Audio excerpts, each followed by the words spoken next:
dispensa apresentações. O cara é monstro na contabilidade. Gera expectativa. É um monstro da contabilidade. Esse homem é uma fera. Ronaldo é nosso colega na Decision, é uma fera também, só não chega a ser um monstro ainda, mas é muito bom. Estou debutando. Isso aí, está se criando esse monstro aí. Bom, nós vamos fazer aqui um painel sobre essa questão da integração, né, da apuração, principalmente da apuração do controle de RPJ. Mas quando a gente fala em RPJ, na contribuição social, isso remete a outras situações. Eu queria começar com uma das perguntas que estava aqui que eu achei bastante interessante. O quadro societário das companhias geralmente está nas famílias.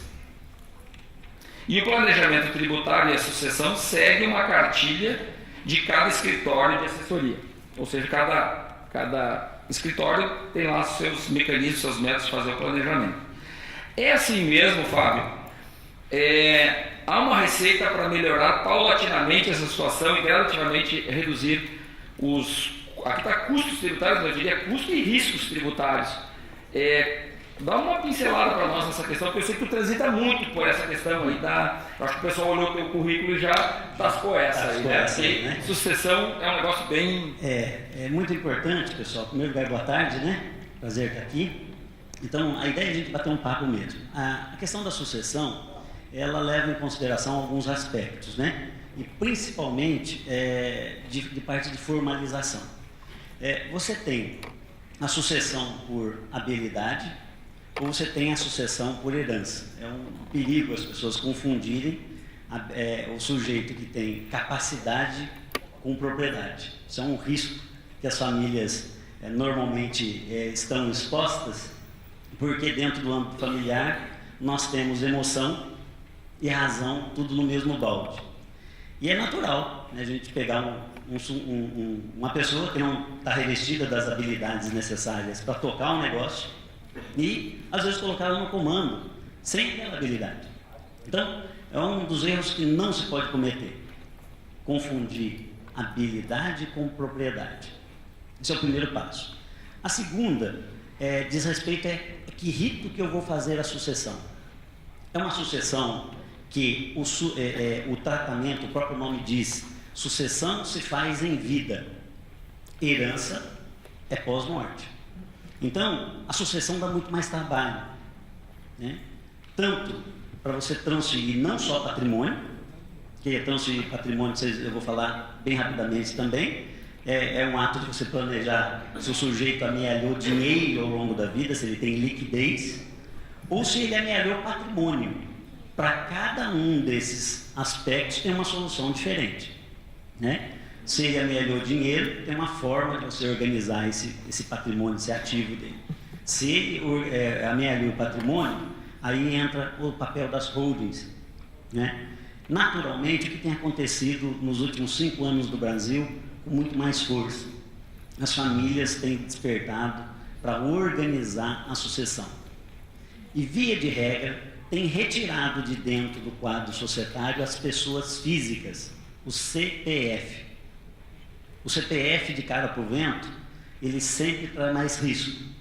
Quando você ordena, ao invés de CPF ser dono de um CNPJ, você faz um CNPJ ser dono do outro CNPJ. E aí tem várias formuletas. O Código Civil traz lá para nós, se eu vou abrir uma holding, a holding naturalmente chamada de empresas de participação, ela existe para isso, é a chamada holding pura, né, ou a holding mista, mas normalmente o ideal é deixar a holding pura, que é aquela que não tem atividade nenhuma, ela só existe para fazer participação dentro de outra empresa. Por que raios que eu transfiro o patrimônio que está na hora na minha pessoa física, que está lá na minha declaração no imposto de renda, eu entrego para a capital a participação societária minha para uma outra empresa? Porque lá nessa outra empresa eu consigo separar os conflitos que são naturais dentro dos núcleos familiares. Porque enquanto está dentro da mão do patriarca, você tem uma natureza. A partir do momento que esse processo, que é natural, ele vai, o tempo vai passando e você vai descobrindo quem é que vai assumir o patrimônio por sucessão, você precisa separar as caixinhas, né? Via de regra, o Código Civil tem umas coisas muito interessantes do Código Civil brasileiro, né? A 10.406.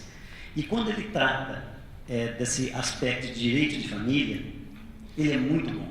Ele é muito bom. Eu digo isso porque eu pratico isso já há 15 anos na minha carreira. Eu organizo empresas e faço sucessão.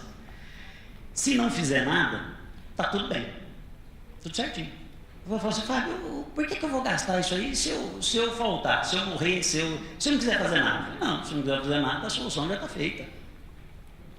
O que acontece? Acontece o seguinte, regrinha básica de sucessão, né? Ascendente, descendente, né? De primeiro, segundo grau, etc.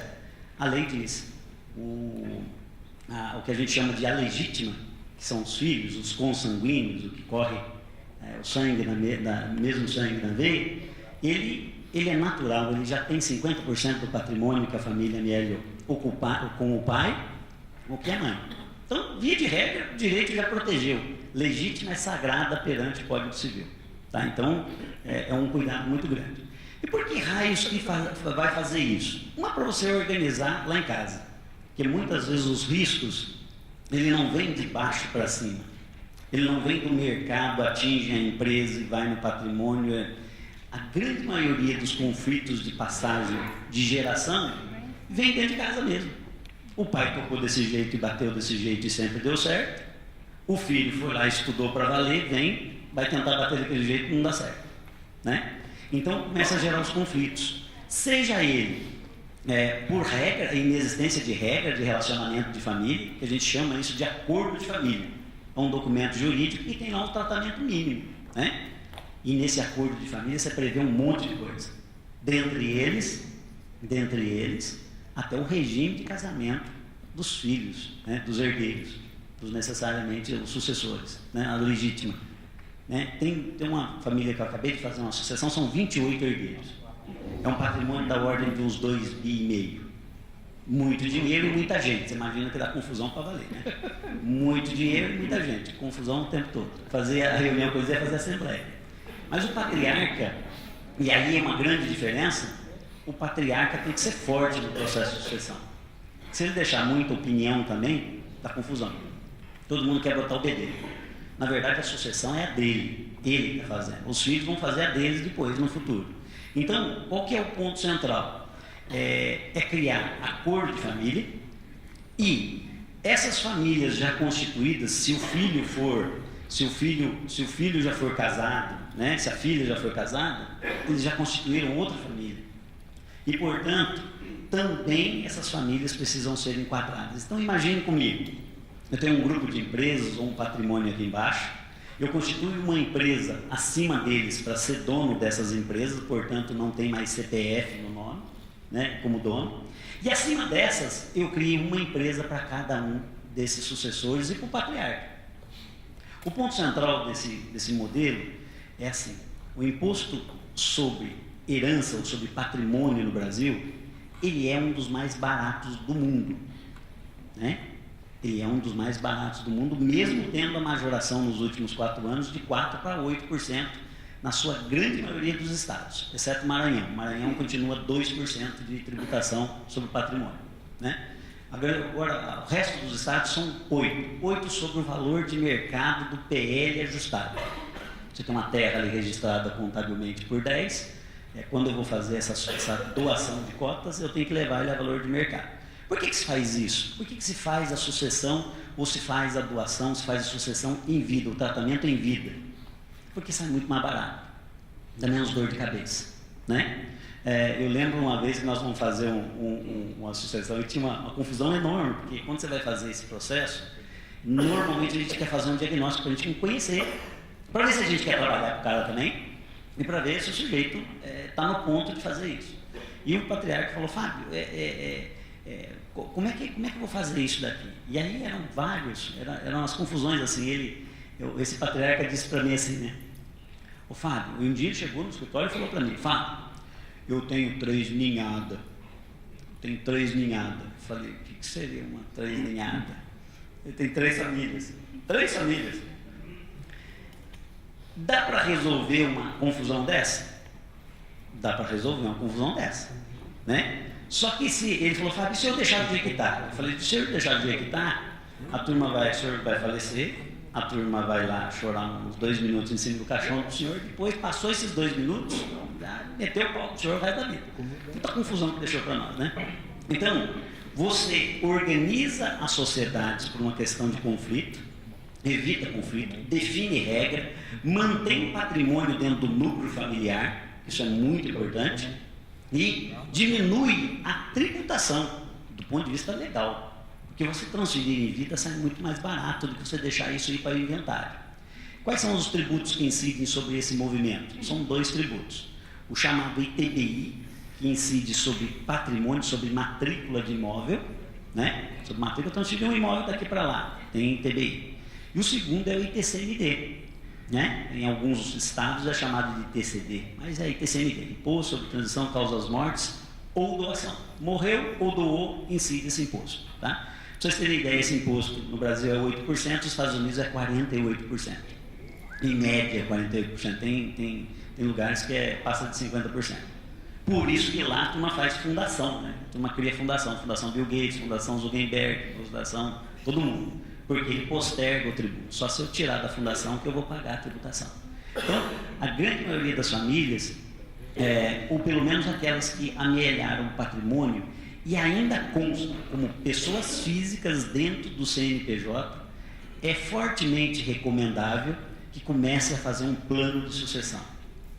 Nem que os filhos não venham para dentro da sociedade, porque muitas vezes o sujeito é dono de uma indústria e ele formou 2 médicos, um médico, um arquiteto, ninguém quer saber da indústria, não tem habilidade para lidar com aquilo, não. Só vão compor o conselho de família, só, né? Aí você profissionaliza a empresa. Tem um grupo cerâmico que nós terminamos um trabalho agora, um dos maiores do Brasil, e o caminho foi exatamente esse, e de profissionalizar. Mas ele precisa de tempo, né, Fábio? Aí precisa tempo. Para poder mudar a gestão. Mudar a gestão. Né? E normalmente a sucessão dá mais trabalho. Você não tem trabalho, você não faça nada. Mas também você fica desprotegido com o patrimônio. Mas também você não deixa fruto, você não deixa legado. Né? Muitos dos homens que a gente tem feito a sucessão é engraçado. Eles já trabalham por legado e não mais por dinheiro. A grande maioria. Porque o dinheiro que ele já amealhou já não é suficiente, ele já foi. Né? Beleza. Quer dar um pitaco aí, Ronaldo? Não, né? Deixa essa parte aí para... Né? Então vamos por uma área que tu domina um pouco mais aí, que eu sei, porque a gente de vez em quando discute alguma coisa junto. Onde é que está o risco de fazer o controle do IRPJ nas planilhas? Que agora, segundo aqui o perguntante, aqui, a pessoa da plateia, aliás, isso aqui acho que veio pelo blog, que ela está sinalizada aqui, é uma moda condenar as planilhas para vender sistemas. E agora? Pois é. Primeiramente, boa tarde a todos, senhoras e senhores. Vou responder, então, com base na nossa experiência em projetos de implantação da automação dessa apuração. Mas antes de entrar propriamente dito na resposta, até porque a pergunta é provocativa, a nossa intenção não é condenar o Excel, até porque aqui a maioria deve ser contador, usa o Excel diariamente com os seus trabalhos, né, com as suas apurações. E por muitos anos, tanto para o imposto de renda, contribuição social, né, o LALUR e LACS, o Excel tem sido, talvez, se não a única, quase a única ferramenta utilizada para fins desses cálculos, né? Pois bem, dito isto, a gente não quer condenar o Excel, mas o que a gente pretende? Que o Excel comece, estou falando do Microsoft, né, mas as planilhas eletrônicas passem a ocupar um papel secundário, onde os sistemas fiscais passem a ocupar o papel principal. Ele gera as informações com base nas informações contábeis, gera lá o seu lucro, as suas adições, as exclusões, e as planilhas eletrônicas sejam utilizadas mais como uma forma de um segundo cheque, uma conferência. Tá? O risco. Eu vou propor para vocês um exemplo. Tá? Se nós pegarmos uma empresa que faz apuração mensal ao longo dos 12 meses, mais o período, o A00 lá da ECF, né? O anual, e ela faz, em média, 5 adições e 5 exclusões durante cada mês. E cada adição ela está relacionada com uma conta contábil e uma conta da parte B. Você tem ideia de quantas inserções serão necessárias para preencher a ECF? Por baixo, mais ou menos umas 500 linhas. Então, veja um risco de tu transportar valores da contabilidade para a planilha e depois da planilha trazer para a ECF. O risco de um erro, de uma digitação ou num cálculo errado, numa fórmula, é muito grande. Então aqui... Tá, mas o Ronaldo me diz uma coisa, isso aí na época da DIPJ era mais ou menos igual. Era mais ou menos igual. Só que hoje o fisco, através dos referenciamentos com as contas contábeis e parte B, ele consegue, ou melhor, ele nem deixa, né? Porque quando tu joga lá para a ECF, se a tua adição e a tua exclusão não está de acordo com o teu saldo, ele já não vai bater, né? Então esse eu vejo como um grande risco. Transcrever 500 linhas para dentro, né? Ou seja, manualizar 500 linhas para preencher, E nós estamos falando de um exemplo bem simples, né? A gente sabe que na prática, uma adição, às vezes tu referencia 5, 10, 15, 20 contas numa única linha da ECF. Então esse eu vejo como um grande risco. Como a minha formação é da área de TI, eu fico pensando o seguinte, e se essa planilha sumir? Não, mas ela está no servidor. Tá, e se alguém inserir uma fórmula errada? Se alguém mexer lá numa referenciação qualquer? O risco é grande. Assim, pode passar despercebido, isso que eu quero dizer. Né? E pode passar despercebido ao longo do ano, tu só vai perceber o erro lá no ano seguinte, quando estiver preenchendo a ECF. Porque da ECF ela vai trazer o teu lucro contábil e dali fazer as adições. Então, às vezes, não foi raro, né? Em projetos a gente descobre erros em apurações depois de um ano. Então, a grande vantagem de tu automatizar é que tu traz mensalmente, tu já vai partindo da tua contabilidade, tu já vai apurando o teu saldo contábil, as adições e exclusões e já gerando o valor a recolher mensalmente. Eu tenho uma analogia na cabeça, que é, na época do DACOM, a gente dava conta com planilha, né? E depois, quando veio a FD Contribuições, a gente não deu mais conta com planilha, né? Porque precisa fazer lançamentos, né? Nota, enfim, né? São as operações que compõem a escrituração. E para mim é mais ou menos parecido isso, né? O nível de risco que a gente tem é mais ou menos igual. Quando a gente transforma a DIPJ, que era tudo resumido, e agora na ECF eu tenho que botar todos os detalhes, e aí eu corro um risco absurdo. E aí, Fábio, tem uma outra coisa que está me martelando na cabeça, que é o seguinte: a gente corre um risco que o acionista não está preparado, né? Porque uma fórmula errada, e quando a gente paga vários milhões, cara, 200 mil em alguns milhões no ano, 200 mil parece não significa muito, não se pega isso facilmente, né? Eu tenho uma opinião, até porque eu nasci nessa área, eu trabalho com o imposto de renda da pessoa jurídica há um bom tempo, e assim, a percepção que eu tenho é que a planilha é bom e ruim ao mesmo tempo. Ela é boa porque ela é dinâmica, você enfia o que você quer lá dentro, você bota a munhequinha, você bota o dedo, você faz a coisa acontecer. É ruim porque ela aceita tudo isso, ela aceita o desaforo. E o desaforo pode causar erros e inconsistência, né? E isso é insegurança. No padrão que a gente já tem, principalmente de apuração de imposto, isso já quase é inadmissível. Mas a gente tem que ter uma clareza muito forte de quais os cenários nós estamos lidando com empresas de pequeno, de médio, de grande porte. Algumas já têm a possibilidade de ter o RP. Esse RP já integrado e gerando os registros no plano de contas referencial, fazendo os blocos, os registros de forma sequencial. Isso dá para você montar o seu BI, inclusive, né? Você monta um BI da apuração. Eu prefiro montar uma solução fiscal. Cada um escolhe o que quiser. Exatamente. Não, mas tá certo, cada um escolhe o que quiser. O raciocínio toda vez que você leva isso para um banco de dados, é como se você estivesse mexendo no banco de dados.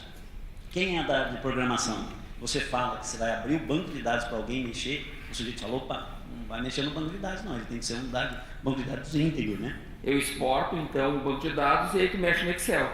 Aí ele quer voltar. Ele faz toda a operação. Ou seja, todo o risco está... Eu estou falando do Excel também, né, fazendo essa ressalva, não é porque eu seja contra o Excel. É que, nesse caso, o risco é muito grande. Na hora de fazer a apuração, a gente ter esse quadro aí de... Ronaldo, em algum projeto a gente chegou a pegar erro em planilha? Não precisa dizer de quem, nem se foi muito, se foi pouco, mas nem olha para a plateia e tal, para não identificar. Né? Não, eu diria que quase todos. Assim, erros mínimos e até erros mais graves, né? Assim, de fórmulas e de que em algum momento o imposto foi calculado errado. Em alguns casos também, outra vantagem de se ter automatizado é tu poder comparar as apurações, seja ela pela estimativa do lucro, né, ou pelo balancete de suspensão e redução. E em alguns casos, se percebeu que às vezes a decisão tomada não foi a mais correta. Em determinado mês era mais atrativo por um e foi recolhido por outro. Provavelmente pelo trabalho que dá de fazer as duas simulações. Exatamente. Especialmente, claro, do balancete, né? Sim, quando tem um sistema que faz automático isso, onde tu em poucos minutos tu tem as duas apurações, fica mais fácil passar para quem decide o recolhimento, né, tomar a decisão. Para mim isso é uma grande diferença em termos de sistema, porque a gente acaba parametrizando uma vez só e deu, né? Quando chega na planilha, cara, a planilha é para fazer o double check, né? Uma característica desses projetos é realmente essa, né? A implantação é muito complicada. Dá trabalho, porque a apuração não é uma coisa muito simples, né? Tu fazer todos os referenciamentos dá um certo trabalho, mas depois que tu faz a primeira vez, os outros meses e o plano de contas não muda. Não muda. Se mudar, reparametriza. E na planilha, refaz a planilha, né? Provavelmente está trazendo saldo de contas ou coisa desse tipo. Ou é transcrição de dados, que também tem outro risco, né? Então, realmente tem algumas questões aí que são importantes. Uma outra provocação que eu queria fazer para vocês dois é por que ainda algumas empresas misturam, eu queria fazer, não, quem está fazendo aqui misturam a contabilidade e a contabilidade fiscal, até chamam de contabilidade e a contabilidade fiscal.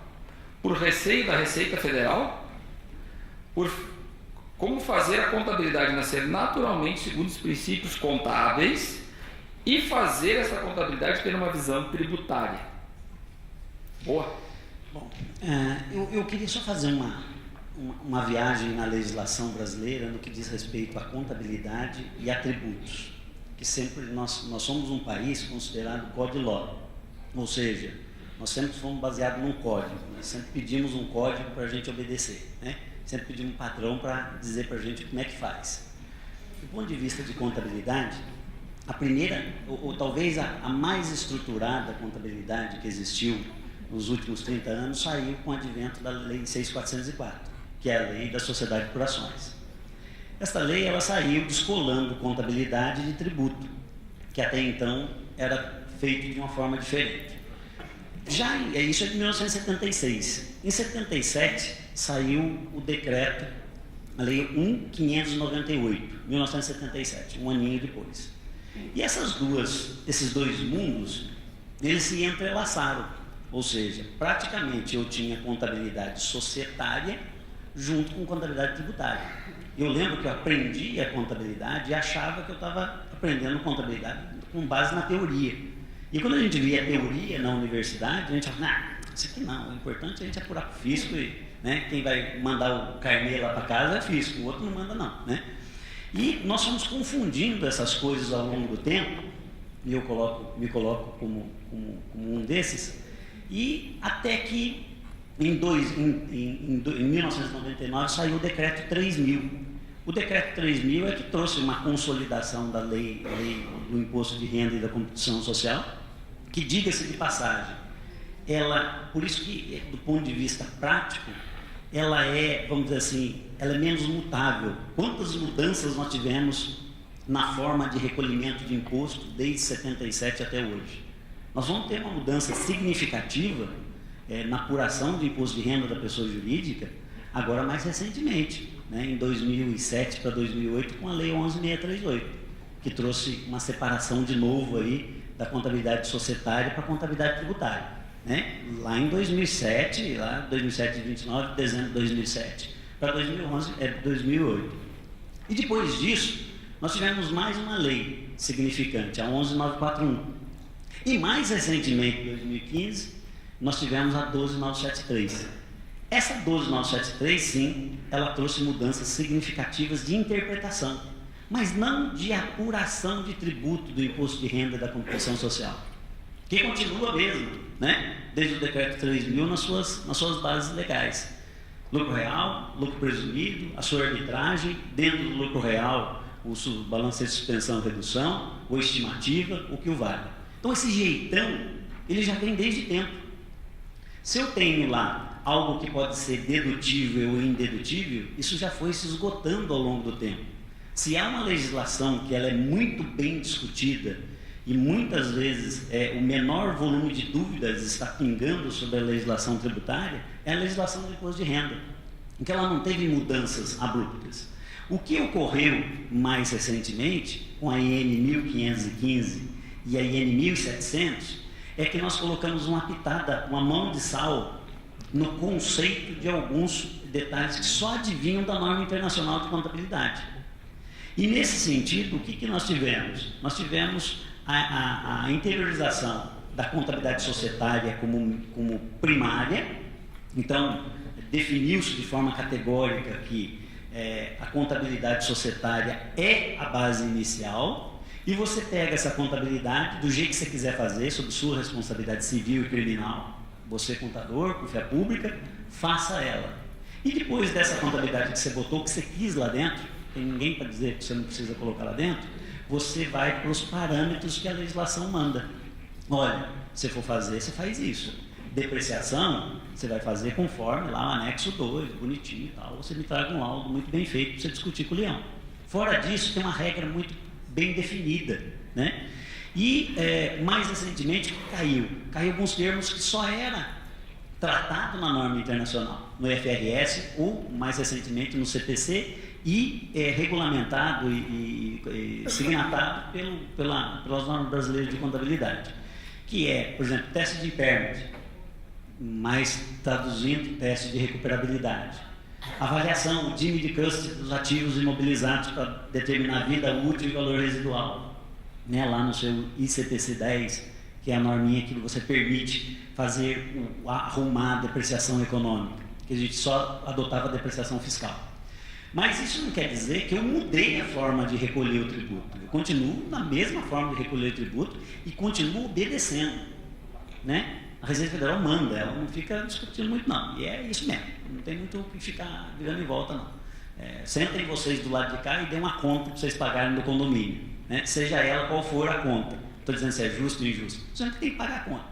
O arrecadador não pode ficar gerando instabilidade do ponto de vista de legislação, ele tem que manter o padrão, né? A questão de discutir se é justo ou não justo é um outro departamento, é o departamento do lado. O que eu estou dizendo é o seguinte: sentem qualquer de vocês na cadeira da Receita e tentem suprir a necessidade do condomínio. Ontem à noite nós estávamos até conversando um pouquinho sobre o condomínio. Tem uma conta para pagar, né? Essa conta tem que ser dividida de alguma forma. Alguém tem que botar a taxa de condomínio do mês ali para dentro para pagar aquela conta. Então, do ponto de vista de apuração de tributo, principalmente do RPJ e a contribuição social lá no pé, pouco se mudou.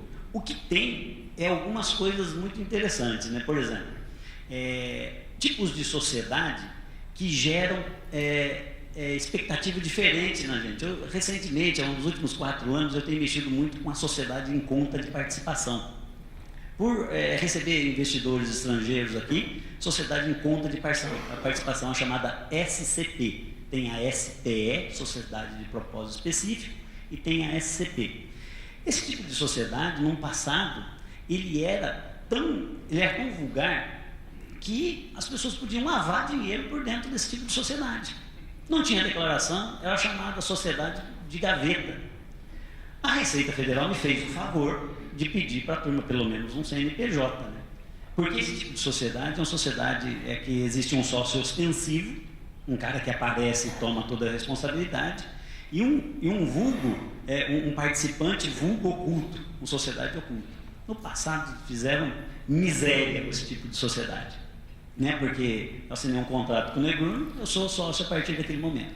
E uma visão mais recente também de você tratar essa parte tributária de forma isolada. Então, o que eu queria trazer nessa provocação é a apuração de tributo federal, principalmente o imposto sobre a renda. O Brasil privilegia o imposto sobre o consumo, não o imposto sobre a renda, né, na percentual. Nós temos essa característica. E aí vai surgindo algumas coisas, só para não me delongar muito, do tipo, outro dia eu via, fazia tempo, eu falava em sala de aula isso, mas nunca tive peito para bancar isso que eu falava em sala de aula. Eu falava em sala de aula. Você pode usar o lucro arbitrado, arbitragem, né? Não é o real, não é o presumido, é a arbitragem, como planejamento tributário. Chega num ano, você não tem a contabilidade, você joga a toalha, majora em 20% o lucro presumido e recolhe por arbitragem. Só que eu tinha imaginado que a turma só fazia isso por um ano. E eu peguei um cliente esses dias, fazia 4 anos que ele estava arbitrando a contabilidade. O que significa arbitrar a contabilidade? É torná-la imprestável, como trata o decreto 3.000. Contabilidade imprestável, você arbitra. É um dos motivos que o leva, né? Aí se a receita for reconhecida, tal. Só que o sujeito fazer 4 anos. É fato sugênere a arbitragem. A arbitragem não é ato contínuo. Sob pena de falar para o contador, peraí, se esse ano a contabilidade não é imprestável, o ano que vem ela tem que ser prestável, senão eu vou saber quem que é o imprestável dessa história. O segundo ano, peraí, todo ano a contabilidade... Não é só o objeto produzido que é imprestável, né? Tem mais um imprestável nessa história aí. E chegou um auto de infração, a qual a Receita foi lá e disse que aquilo não era um ato normal de apuração, porque é um ato sugênere no primeiro ano. Então vai surgindo isso, mas sob o ponto de vista de legislação e forma de apuração, tem novidades. Do ponto de vista de leasing, como é que eu trato o leasing, eu deprecio, amortizo, eu tenho que fazer uma escolha. A depreciação, ora, é societária ou fiscal, eu tenho que controlar isso de forma separada. E existe conta e campo separado, campo de 5º grau. A 1515 já tratou disso e a 1700 chancelou, né? Então, a forma de recolher, ela tem sido pouco mutável. Por ser pouco mutável, eu digo para vocês, é muito mais fácil de transformar rituais de apuração. As planilhas, já dá para botar uns PROC-V mais avançadinho nela, né? No sistema que é o de preferência, dá para você criar robozinho que faça as coisas de forma mais automática. Você sabe, bloco N, bloco M, registro X, Y, Z, eles são tudo cara a crachá. É fácil de você criar. Então, esse ritual com regras. O que é indedutível, gente, é indedutível. E aí uma chamada de atenção para vocês. Fábio, mas eu vou pegar algo que é indedutível e vou jogar numa conta dedutível. Risco totalmente do contador. Totalmente do contador. Porque ele é o último responsável pelas demonstrações contábeis, né? E aquele assento é técnico. Aí não tem como alegar ignorância, né? E fora isso, a esperteza. Outro dia, eu vi um empréstimo de mútuo de uma PJ para outra PJ. Mútuo de uma PJ para PJ tem IOF, só se for de PF para PJ, de PF para PF, não tem IOF. Mas PJ para PJ tem IOF, PJ para PF tem IOF. A origem foi PJ. Aí o que o sujeito fez? Eu cheguei lá, fui fazer a auditoria dos números. Aí vi lá no contas a receber, um valor a receber de fulano de tal. Eu falei, né, dá aqui as notas fiscais. Ele falou, não, isso aí não é origem em venda, não. Eu falei, não, então não deveria estar no contas a receber. Eu falei, mas é que se eu deixar na conta normal, um empréstimo intercomputado, essas coisas, o robozinho vem e me pega. Então eu levei ele para a conta de cima. Automatizou o problema, né? Eu falei, eu vou esconder o robozinho aqui, né? Escondo atrás da conta. Eu escondi a conta dentro do grupo de clientes do plano de conta. Olha para você ver, a criatividade do povo, né? Aí eu falei, mas olha onde chega, né? Então, do ponto de vista de apuração, é isso, né? Que eu queria colocar. Beleza. Ronaldo, tem uma outra pergunta aqui que eu acho que é interessante a gente também explorar. Nosso tempo está pela bola 7 aí, mas a utilização do sistema de custo integrado. Como vocês indicam realizar o preenchimento do bloco L210 da ECF? Lá, o famoso L210, que é o custo.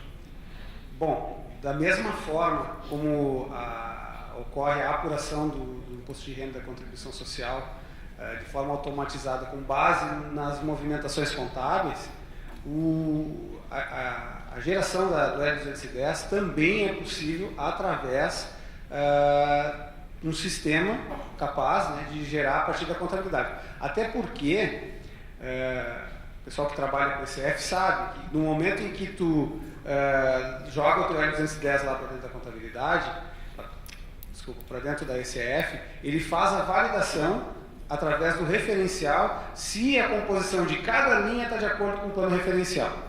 Então, tu já tem toda essa informação. Tu tem a conta contábil, tem o referencial. Então, é possível automatizar. Nós temos trabalhado com esse tipo de implantação, onde a partir da contabilidade já gera a tua composição do custo, já o L210 de acordo com como a Receita espera, assim como a apuração do RPJ. Eu estava pensando aqui agora no Franciscone, porque o Franciscone falou que assim, tem que falar do processo, tem que pensar no processo. Aí eu estava pensando agora aqui, eu trago da contabilidade, ou seja, um número que nasce já está na contabilidade, pelo plano de conta referencial, eu preencho a ECF. E o trabalho do analista, que é aquilo que o Citolin estava falando antes, o trabalho do analista é checar se o número está batendo e se aquele número é coerente com o resto. Ou seja, se eu não melhorar meu processo, continuar com o meu plano de contas torto, não tem a conta, tem que fazer 1001 malabarismo para poder chegar naqueles números, aí vai ser muito complicado. Ou seja, precisa ter uma melhoria aí ainda, né? E assim como na apuração do RPJ, a geração do L210, a composição do custo, ela também, automatizada ao clicar de um botão. Faz uma vez só esse referenciamento e depois, dali para frente, o sistema ele é capaz de gerar automaticamente. Né? Só para fazer uma consideração bem rapidinho, assim, nesse lapso de tempo, e aqui a gente tem o pessoal da Receita presente, e eu até queria colocar isso de forma bem categórica, que é assim, apuração com a morte da DIPJ, que o tadinho foi, né, e tal, nós tivemos a ECD. Aí nós temos a ECF, que do ponto de vista de lógica e de raciocínio lógico, não faz sentido uma coisa e outra. É como se eu separasse a perna do pé. A origem é a mesma coisa. Então, eu penso que a tendência é que isso tudo, ou se não é uma tendência, se a Receita não está estudando isso, que pense nisso, colocar isso tudo dentro de uma declaração só. É um custo de conformidade a menos e uma racionalização da informação que já está à disposição. Certo que nós temos um país autodeclaratório, eu preciso declarar aqui, declarar ali, para me pegar esse que declarou aqui, com aquilo que pegou ali, pegar dinheiro no malandro. Mas o ponto é que não faz sentido prático. Se ele busca na mesma base, a ECF já vem embutida dentro da ECD. Abre lá os blocos dela, abre um bloco lá e encaixa ela. Mas eu acho que aí, nesse caso, eu vou fazer o contraponto, não tem aqui a palavra da Receita, né? Mas se quiser usar depois também não tem problema nenhum. É que a questão é quem autentica o quê, quem é responsável pelo quê, aí o DNRC não vai abrir mão, porque a contabilidade tem todos os efeitos legais e tudo mais, né? Se a Cristina Longoni está aqui na plateia ainda, ela ia saltar dessa altura aqui na tua proposta, né? Só que, mas eu acho que aí tem esse porém ainda, que não dá para mudar sem mudar o ato legislativo, né? Ou seja, aí tem que pensar no... É isso, é lá em cima, né? é lá em cima. Tem que nascer de novo para poder vir certo, né? Mas eu acho que que a obrigação seria bem interessante, né? Porque senão fica a obrigação acessória da acessória, né? É esse que é. Gente, eu tenho que agradecer para vocês, o nosso tempo esgotou, o papo está muito bom, é muito bom ouvir vocês, a experiência de projeto, a experiência do Fábio, e quero pedir para vocês uma salva de palmas para esses dois aqui.